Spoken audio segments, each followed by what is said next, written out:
High বন্ধুরা, আশা করি সবাই ভালো আছেন। চলে এলাম নতুন ভিডিও এক্সপ্লানেশন নিয়ে। 2017 সালে মুক্তি পাওয়া মেরি প্যারি বিন্দু মুভিটার মূল চরিত্রে অভিনয় করেছেন আয়ুষ্মান খুরানা ও পরিণীতি চোপড়া সহ অনেকেই। পুরো মুভির গল্পটি উপভোগ করতে না টেনে পুরোটাই দেখুন, তাহলে আর কথা না বাড়িয়ে মূল গল্পে চলে যাই। গল্পের শুরুতেই মুভির হিরোকে দেখতে পাই। তার নাম হচ্ছে অভিমন্যু রায় বুবলা। অভি বলেই ডাকা হয় তাকে। অভি একজন লেখক, সে লেখালেখি করে। তার গল্প উপন্যাসগুলো সাধারণত হরর থ্রিলার টাইপের হয়ে থাকে, যে গল্পগুলো বাস্তবতার সাথে কোনো মিল নেই। তবে সাধারণ মানুষজন তার হরর থ্রিলার গল্পগুলো পড়ে খুবই মজা পেত, অনেক বিনোদন পেত। তার লেখা ডাইনির ব্লাউজ নামে একটা হরর বই খুব জনপ্রিয়তা পায়। বইটা এত পরিমাণে বিক্রি হয় যে গত 10 বছরের বই বিক্রির রেকর্ড ক্রস করে ফেলে। তবে তার গল্পগুলো নিয়ে অনেক আলোচনা সমালোচনাও হয়, কারণ তার গল্প বাস্তব ভিত্তিক নয়। গল্পে কোনো প্রেম নেই, রোমান্স নেই, একেবারেই কাল্পনিক। এভাবেই 3 বছর পেরিয়ে যায়, কিন্তু এই 3 বছরে অভি একটা বইও লিখতে পারেনি। সে চেষ্টা করছে একটা প্রেমের গল্প লিখতে, কিন্তু ভালো কোনো লাইনই তার মাথায় আসছে না। একদিন বই প্রকাশক কোম্পানি থেকে একটা লোক অভির কাছে আসে। 2 বছর ধরে কোম্পানি তাকে টাকা দিয়ে রেখেছে অ্যাডভান্স, নতুন কোনো বই লেখার জন্য, কিন্তু এখনো সে কোনো বই লিখতে পারেনি। তাই তাকে প্রেসার দেওয়া হচ্ছিল দ্রুত গল্প শেষ করার জন্য। রুমের দরজা জানালা সব বন্ধ ছিল বলে লোকটি জানালা খুলে দেয়, কিন্তু জানালা খুলতেই বাতাসে অভির কিছু লেখা পেজ উড়ে বাইরে বেরিয়ে যায়। তখন দ্রুত দুজনে পেজগুলো উদ্ধার করার জন্য নিচে চলে যায়, কিন্তু বাতাসের জন্য পেজগুলো ধরতেই পারছিল না। সে ওখানে গল্প লিখেছিল। ঠিক তখন কলকাতা থেকে অভির মা তাকে ফোন করে এবং অভিকে জানায়, আমি আর তোর বাবা দুজনকে ডিভোর্স দিতে যাচ্ছি। এই কথা শুনে অভি একেবারেই থমকে যায়। এরপর অভি আর একটুও দেরি না করে সোজা কলকাতায় তার বাড়িতে চলে আসে বাবা মায়ের প্রবলেম সমাধান করার জন্য। কিন্তু বাড়িতে ঢোকার পর পাড়া প্রতিবেশী, আত্মীয় স্বজন সকলে মিলে একদম সারপ্রাইজ করে দেয় তাকে। অভি হচ্ছে তাদের সকলেরই গৌরব। অভি অনেক বছর হলো বাড়িতে আসে না, তাই সকলেই তাকে নিয়ে আনন্দে মেতে ওঠে, তাকে নিয়ে টানাটানি করতে থাকে। অভির পরিবার হচ্ছে বাঙালি, তারা বাংলা ভাষায় কথা বলে। আসলে অভির বাবা মায়ের মধ্যে কোনো ঝামেলা হয়নি। অভি অনেকদিন বাড়িতে আসে না। বাবা মা ছেলেকে খুব মিস করছিল। যদি নরমালি আসতে বলতো তাহলে অভি কখনোই আসতো না। তাই বাবা মা তাদের ডিভোর্স হয়ে যাওয়ার একটা নাটক করেছে অভির সাথে, যাতে করে সে বাড়িতে আসে। এরপর অভি তার রুমে ফিরে যায়। রুমে গিয়ে সে তার প্রিয় কুকুর দেবদাসকে আলিঙ্গন করে। এই দেবদাসের সাথে তার অনেক স্মৃতি জড়িয়ে আছে। পরদিন অভি গল্প লিখবে বলে টাইপরাইটার মেশিন নিয়ে টেবিলে বসেছিল আর ভাবছিল কি লিখবে, কিন্তু জানালা দিয়ে তার চোখ চলে যায় পাশের বাসায়। অভি তখন ওই জানালা দিয়ে গাছের ডাল বেয়ে বেয়ে ওই বাসায় চলে যায়। এই বাসার প্রতি অভির অন্যরকম একটা টান রয়েছে। বাসার ছাদে একটা রুম ছিল, অভি সেখানে প্রবেশ করে, কিন্তু রুমটা অনেক অগোছালো, জীর্ণশীর্ণ, কোনো কিছুই ঠিক জায়গায় নেই, কারণ রুমটায় এখন কেউ থাকে না। অভি এখানে একটা ট্যাপ রেকর্ডার খুঁজে পায়, আর রেকর্ডারের মধ্যে অভি ও তার বেস্ট ফ্রেন্ড বিন্দু নামের একটি মেয়ের কিছু গান, তাদের জীবনের অনেক মেমোরিজ এখানে রেকর্ড করা আছে। অভি সঙ্গে সঙ্গে সেটা বাড়িতে নিয়ে আসে। এরপর সে ওটা প্রজেক্টের মধ্যে অন করে দেয়। এখানে আমরা গল্পের নায়িকা বিন্দুকে দেখতে পাই। বিন্দু ছিল খুবই স্বাধীনচেতা মেয়ে। নিজের জীবনকে সে অনেক বেশি ভালোবাসে, জীবনকে উপভোগ করতে পছন্দ করে। বিন্দুর একটা প্রবলেম হচ্ছে সে কখনো নিজেকে একটা বিষয়ে স্থির করতে পারে না। বারবার তার মন পরিবর্তন হয়, কোনো সিদ্ধান্তে সে স্থায়ী হতে পারে না। তাকে যদি জিজ্ঞাসা করা হতো তুমি কি হতে চাও, তাহলে এক এক সময় এক এক উত্তর দিত। তবে বিন্দুর এখন একটাই ইচ্ছে, সে সিঙ্গার হবে। বিন্দু তার মাকে ভীষণ ভালোবাসে, কিন্তু বাবাকে সে ভীষণ ভয় পায়। বিন্দুর বাবা একজন মেজর, তবে প্রায়ই সে ড্রিঙ্কস করে নেশা করে বাসায় ফিরে। বিন্দুর একমাত্র বেস্ট ফ্রেন্ড ছিল অভি, সবসময়ের সঙ্গী সে। আর এই মুহূর্তে অভি নতুন করে একটা উপন্যাস লেখার কারণ খুঁজে পায়। সে তার আর বিন্দুর জীবনের ঘটনা নিয়ে গল্প লিখতে শুরু করে। গল্প চলে যায় ফ্ল্যাশব্যাকে। সময়টা তখন 1983। একদিন বিন্দুর পরিবার তাদের পাশের বাসায় এসে উঠে। নতুন প্রতিবেশীদের স্বাগত জানানোর জন্য অভির মা অভিকে দিয়ে তাদের বাসায় কিছু খাবার পাঠায়। অভি সেটা নিয়ে বাসায় যায়। রুমের ভেতর সে বিন্দুকে দেখতে পায় বসে থাকতে। বিন্দু তখন অভিকে কাছে ডাকে, অভি কাছে গিয়ে খাবারটা তাকে দেয়, কিন্তু ওই মুহূর্তে বিন্দুর তাকানো, তার চেহারা অভির মন কেড়ে নিয়েছিল। সে আজও ওই মুহূর্তটাও ভুলতে পারেনি। এরপর থেকেই বিন্দু অভির মধ্যে বেশ ভালো বন্ধুত্ব হয়ে যায়। তাদের ছোটবেলাটা ওভাবেই কেটে যায়। এরপর তারা দুজন একসাথে বড় হয়ে ওঠে, যুবক যুবতী হয়, কিন্তু তাদের বন্ধুত্বটা এখনো ছোটবেলার মতোই রয়েছে। সব সময় দুষ্টামি ফাজলামো করে বেড়ায় দুজনে। কলেজে পরীক্ষা দেওয়ার সময় বিন্দু টিচারের চোখ ফাঁকি দিয়ে অভির কাছ থেকে পেজ নিয়ে নিয়ে দেখে দেখে লিখত। অভি মেধাবী, সে পড়ালেখা করত, কিন্তু বিন্দু ছিল উদ্ভট টাইপের, কোনো কিছুতেই সে সিরিয়াস হতে পারে না। একদিন রাতে অভি পড়াশোনা করছিল, কিন্তু বাড়ির টেলিফোনে বিন্দু দুবার করে মিস কল দেয়। দুবার মিস কল দেওয়ার মানে হচ্ছে ইমার্জেন্সি। বিন্দু যখন দুবার করে মিস কল দিত তখন অভি সবকিছু ফেলে রেখে বিন্দুর কাছে চলে যেত, কারণ তাদের পাশাপাশি বাসা ছিল। বিন্দুর রুমে যাওয়ার পর অভিকে সে একটা কুকুর ছানা দেখায়, যেটা সে রাস্তা থেকে কুড়িয়ে এনেছে। অভি ওই সময় কুকুর একদমই পছন্দ করত না। বিন্দু কুকুর ছানাটির নাম রেখে দেয় দেবদাস। বিন্দু জানায় দেবদাসকে বাবা একদমই বাসায় রাখতে দেবে না, তাই তুই প্লিজ দেবদাসকে তোর বাসায় নিয়ে যা। এই বলে অভির গালে একটা চুমু দিয়ে দেয় সে। তারপর থেকেই অভি দেবদাসকে বাসায় রেখেছে। এরপর একদিন কলেজে সায়েন্স ভার্সেস কমার্সের ফুটবল ম্যাচ প্রতিযোগিতা হয়। অভি তার টিমের গোলকিপার ছিল, অপরদিকে বিপক্ষ টিমের ফরওয়ার্ড ছিল ক্যাপ্টেন জাহিদ। একের পর এক গোল করে যাচ্ছিল সে। অভির দল গোল খাচ্ছিল বলে বিন্দু খুব মজা নিতে থাকে। অভির দল খুব বাজেভাবে হেরে যায়, সেই সাথে তার মনটাও কিছুটা ভেঙে যায়, কারণ বিপক্ষ টিমের জাহিদের সাথে বিন্দু লাইন মারছিল। জাহিদকে তার পছন্দ হয়েছে। যাই হোক, এরপর একদিন বাসায় সব বন্ধু বান্ধব মিলে একটা গেম খেলছিল, সবাই মিলে মজা করছিল, কিন্তু ওই সময় হঠাৎ কারেন্ট চলে যায়। পুরো রুমটা একদম অন্ধকার হয়ে যায়।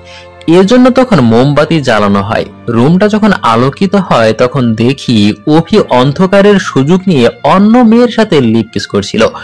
বন্ধুদের কাছে ধরা খেয়ে সে যেন একটু লজ্জায় পেয়ে যায়। বিন্দু তখন তাকে নিয়ে খুব মজা নেয়। বিন্দু আর অভির মধ্যে কিন্তু এই মুহূর্তে কোনো প্রেম নেই, তারা খুব ভালো বন্ধু, এতটুকুই। দুজন দুজনের মতো করে স্বাধীনভাবে চলছে তারা।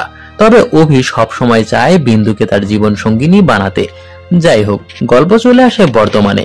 অভির বাসায় সকলে ইন্ডিয়ার খেলা দেখছিল আর উল্লাস করছিল, যার কারণে অভি কিছু লিখতে পারছে না। বাড়ির এসব কর্মকাণ্ড হই হুল্লোর কারণে অভি সবকিছু গুছিয়ে একটা হোটেলে এসে উঠে, যাতে করে সে নীরবে নিভৃতে মনের শান্তিতে লিখতে পারে। এখানে তাকে আর কেউ ডিস্টার্ব করবে না। গল্প চলে যায় আবার ফ্ল্যাশব্যাকে। একদিন বিন্দুর বাবা মা গাড়ি অ্যাক্সিডেন্ট করে। অ্যাক্সিডেন্টে বিন্দুর মা মারা যায় আর তার বাবা ভীষণভাবে আহত হয়। গাড়িটা বিন্দুর বাবা মাতাল অবস্থায় চালাচ্ছিল, যার জন্যই অ্যাক্সিডেন্টটা হয়। মাকে হারিয়ে বিন্দু ভীষণ কষ্ট পায়। হাসপাতালে অভি ও তার বাবা মাও এসেছে, কিন্তু এই মুহূর্তে বিন্দুকে সান্ত্বনা দেওয়া ছাড়া কোনো কিছুই করার নেই তাদের। বিন্দুর কান্না দেখে অভিও কান্না করছিল, তারও ভীষণ কষ্ট হয় বিন্দুর জন্য। মায়ের মৃত্যুর পর বিন্দু হয়ে যায় একা।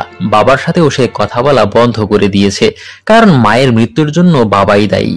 বিন্দু মন খারাপ করে রুম অন্ধকার করে বসে থাকতো সব সময়। একদিন বিন্দু অভিকে একটা চিরকুট লিখে জানিয়ে দিয়ে যায় সে অস্ট্রেলিয়া তার খালার কাছে চলে গেছে। এভাবে অনেক দিন পার হয়ে যায়।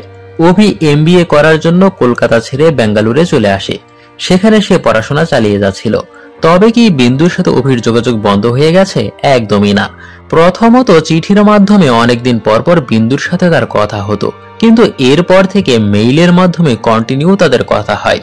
অভি বিন্দুকে জানায় তার বাবা মদ খাওয়া এখন ছেড়ে দিয়েছে, সে নিজেকে শুধরে নিয়েছে এবং নিজের ব্যাপারেও অনেক কথা লিখে সে পাঠায়। ওদিকে অস্ট্রেলিয়া থেকে বিন্দু তাকে তার মেইলের উত্তর পাঠাতো। ওখানে সে এখন অনেক ভালো আছে। বিন্দু ওখানে বারবার রেস্টুরেন্টে গান গায়, কারণ তার সিঙ্গার হওয়ার চিন্তা এখনো মাথা থেকে যায়নি। এভাবেই পেরিয়ে যায় আরো কয়েক বছর। অভি এখন এমবিএ শেষ করার পর একটা ব্যাংকে চাকরি নিয়েছে। ব্যস্ততার মধ্য দিয়ে তখন তার সময় যেতে থাকে, তাই হঠাৎ করে বিন্দুর সাথে যোগাযোগ বন্ধ হয়ে যায়। দিন মাস পেরিয়ে চোখের পলকে আরো 1 বছর চলে যায়। অভি এখন বেঙ্গালুরু থেকে গোয়ায় শিফট হয়েছে। অভি ও তার বন্ধুকে দেখতে পাই মদের দোকান থেকে মদ কিনছে, আজ একটু মজা মাস্তি করবে সেজন্য। অভি হঠাৎ করে বিন্দুকে বাস স্টপে দেখতে পায় বিন্দু এখানে। অভি তখন বিন্দুর কাছে যেতে যেতেই বিন্দু বাসে করে চলে যায়। তখন ওখানে একজন বয়স্ক লোক বাইক নিয়ে যাচ্ছিল। অভি তখন ওই লোকের বাইক নিয়ে বাসটি দ্রুত ধরার জন্য ছুটে চলে। অভি বাইক থেকে বিন্দুকে ডাকতে থাকে। বিন্দু অভিকে দেখে একদমই অবাক হয়ে যায়। এরপর বিন্দু বাস থেকে নেমে অভির সাথে বাইকে করে যেতে থাকে। 4 বছর পর দুজন একসাথে হতে পেরে খুবই খুশি ছিল। বিন্দু জানায় সে 2 মাস হলো এখানে মুম্বাই এসে পড়েছে, আর সে অলরেডি এনগেজড ম্যাথু নামের এক ছেলের সাথে। এই রিলেশনে সে খুবই সিরিয়াস, তাকে সে বিয়ে করবে। এরপর বাইক থেকে দুজনে নেমে যায়। বাসে করে এখন বিন্দুকে চলে যেতে হবে। এজন্য বিন্দু অভিকে তার নাম্বার দিয়ে যায় চলে যাওয়ার আগে। কিন্তু পরক্ষণেই বিন্দু দৌড়ে এসে অভিকে জড়িয়ে ধরে। ছোটবেলার খেলার সাথীকে সে খুব মিস করে। এরপর বিন্দু চলে যায়। অভি এখানে মনে মনে বলতে থাকে, অনেকেই তোমাকে ভালোবাসা শিখাবে, কিন্তু সেই ভালোবাসা আবার কি করে ভুলতে হয় এটা তোমাকে কেউ শেখাবে না, কারণ অভি তো বিন্দুকে ভালোবাসে। যাই হোক, এরপর দেখি অভি তার গার্লফ্রেন্ড নিয়ে একই বাসায় একই রুমে থাকে। এখানে তার আরো কয়েকজন বন্ধুও থাকে। কিন্তু অভি এই সব রিলেশনে সিরিয়াস না, যখন তখন ছেড়ে দিবে। ঠিক তখন বিন্দু অভিকে ফোন করে খুব ইমার্জেন্সি ভাবে দেখা করতে বলে। অভি আর একটু দেরি না করে দেখা করতে চলে যায়। বিন্দু অভিকে জানায় তার বয়ফ্রেন্ড ম্যাথিউ তাকে ছেড়ে দিয়ে চলে গেছে। এই কথা শুনে অভি ভীষণ মজা নেয়। এরপর একদিন অভি বিন্দুকে পরামর্শ দেয়, তুই যতদিন না পর্যন্ত সিঙ্গার হয়ে উঠতে পারিস ততদিন পর্যন্ত ভয়েস ওভারের কাজ বা ডাবিং এর কাজ করতে পারিস, কারণ এই প্রতিভাটা তার মধ্যে রয়েছে। এরপরে বিন্দু স্টুডিওতে ভয়েস ডাবিং করার জন্য ইন্টারভিউ দিতে যায় এবং সে তার নিজস্ব স্টাইলে ডাবিং করে। বিন্দুর ভয়েস তাদের খুবই পছন্দ হয়, তাই এখানে চাকরিটা সে পেয়ে যায়। এরই মধ্যে একদিন অভির গার্লফ্রেন্ড অভিকে ছেড়ে দিয়ে সবকিছু নিয়ে বাসা থেকে চলে যায়। এই বিষয়টা বিন্দুর সাথে দেখা করে সে আবার শেয়ার করে। বিন্দু তখন অভিকে নিয়ে খুব মজা নেয়, তাহলে মেয়েটাও তোকে ছেড়ে দিয়ে গেছে। এসব নিয়ে বিন্দু হাসতে থাকে। ওই মুহূর্তে দুজনে তাদের জীবনে বিভিন্ন সময়ে ঘটে যাওয়া এক এক পাগলামি ফাজলামি কর্মকাণ্ড নিয়ে কথা বলছিল। দুজনে মিলে অনেক আড্ডা দেয়। তারা দুজন যখন একসাথে থাকে তখন মনে হয় পৃথিবীর সব সুখ হাসি আনন্দ তাদের উপরে যেন ভর করেছে। দুজনের বন্ডিংটা এতটাই ভালো। বাসায় ফিরে আসার পর অভি বন্ধুদের জানায় বিন্দুকে সে প্রপোজ করবে। বিন্দু হচ্ছে তার প্রথম ক্রাশ। সেই শিশুকাল থেকেই বিন্দুকে সে ভালোবাসে, কিন্তু বন্ধুরা এসব নিয়ে হাসি ঠাট্টা করছিল। এরপর দেখি অভি বিন্দুকে তার বাসায় এনেছে। এখানে অভি বিন্দুকে প্রপোজ করে বসে। সে বলে একটি গবেষণায় বলা হয়েছে 70% সম্পর্ক বন্ধুত্ব থেকে হয় এবং 82% বেস্ট ফ্রেন্ডকে বিয়ে করে সুখে শান্তিতে বসবাস করে। ঠিক সে সময় কলিং বেল বেজে ওঠে। এরপর অভি দরজা খুলেই দেখতে পায় বাবা মা তাকে দেখতে এখানে এসেছে। কিন্তু অভি বলে তোমরা এখানে একটু দাঁড়াও, আমি আসছি। এরপর অভি রুমে ঢুকেই বন্ধুদের ঘুম থেকে জাগিয়ে তোলে। মদ খেয়ে তো এক একটা ঘুমিয়ে পড়েছিল। মুহূর্তের মধ্যেই রুমটা পরিষ্কার করে ফেলে। বন্ধুদেরকেও একদম পরিপাটি করে সাজিয়ে বসিয়ে রাখে। এরপর বাবা মা রুমে আসে। অভি তখন বাবা মাকে বন্ধুদের সাথে পরিচয় করিয়ে দেয়। এরা সবাই ব্যাংকে আমার সাথে কাজ করে। বাবা মা এখানে বিন্দুকে দেখে একটু অবাকই হয়েছিল। ওই মুহূর্তে বিন্দু চলে যাচ্ছিল। তখন অভি দৌড়ে যায় বিন্দুর কাছে আর বলে তার প্রপোজালের উত্তরটা দিয়ে যেতে। বিন্দু তখন অভির কাছে এসে একদম সোজা বাংলায় বলে আমি তোমাকে ভালোবাসি। এই বলে অভির গালে একটা চুমু দিয়ে চলে যায়। অভি তো পুরাই এক্সাইটেড, খুশিতে সে নাচতে থাকে। এর কিছুদিনের মধ্যেই অভি বিন্দুকে তার বাসায় নিয়ে এসে উঠে এবং দুজনে একসাথে একই বিছানায় থাকা শুরু করে। দুজনের বন্ধুত্বটা এখন প্রেমে পরিণত হয়েছে। তারা দুজন খুব এনজয় করতে থাকে। এভাবেই দুজনের প্রেম চলতে থাকে। একদিন বিন্দু স্টুডিওতে ডাবিং এর কাজ করছিল। তখন স্টুডিওতে বিন্দুর বাবা মেয়ের সাথে দেখা করতে আসে। অনেক বছর মেয়ের সাথে দেখা হয় না, কথা হয় না। বিন্দুর মায়ের মৃত্যুর পর বাবার সাথে যোগাযোগ করা বন্ধ করে দিয়েছিল সে। এই মুহূর্তে বিন্দুর বাবা মেয়ের কাছে ভুল স্বীকার করে নেয়। সে মাতাল হয়ে গাড়ি না চালালে কখনোই এমন ঘটনা ঘটতো না। মেয়ের কাছে বাবা অনেক অনুতপ্ত হয়। ওই মুহূর্তে বাবা মেয়ে দুজনকে জড়িয়ে ধরে কাঁদতে থাকে। বাবার প্রতি বিন্দুরও রাগ কমে যায়। তাদের এই দৃশ্য দেখে অভিও কেঁদে দেয়। বিন্দুর বাবা অভির সাথে তার সম্পর্কের ব্যাপারে জানে। তাদের সম্পর্ক নিয়ে বিন্দুর বাবার কোনো আপত্তি নেই, সে রাজি। এরপর বিন্দুকে দেখি তার সিঙ্গার হওয়ার স্বপ্ন এখনো রয়েই গেছে। তাই সে নিজের কণ্ঠে একটি গান গেয়ে মার্কেটের নতুন অ্যালবাম বের করে তার নামে। কিন্তু দুঃখজনকভাবে বিন্দুর অ্যালবাম মানুষ দেখে শুধু চলে যায়, কেউ আর বিন্দুর অ্যালবাম কিনে না। তার গান শোনার মতো আগ্রহ মানুষের নেই। অ্যালবামগুলো বিক্রি হচ্ছিল না বলে মার্কেট থেকে বিন্দুর অ্যালবামগুলো সরিয়ে নতুন অ্যালবাম রাখা হয়। এসব দেখে বিন্দু খুব কষ্ট পায়। সে প্রচন্ডভাবে ভেঙে পড়ে। তার স্বপ্ন স্বপ্নই রয়ে গেল।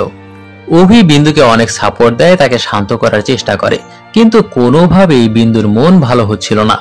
তখন দেখি বিন্দুর মন ভালো করার জন্য অভির বন্ধু বান্ধব, বাবা মা ও বিন্দুর বাবা সহ সবাই মিলে বিন্দুর সামনে খুব ফানি ভাবে নাচতে থাকে।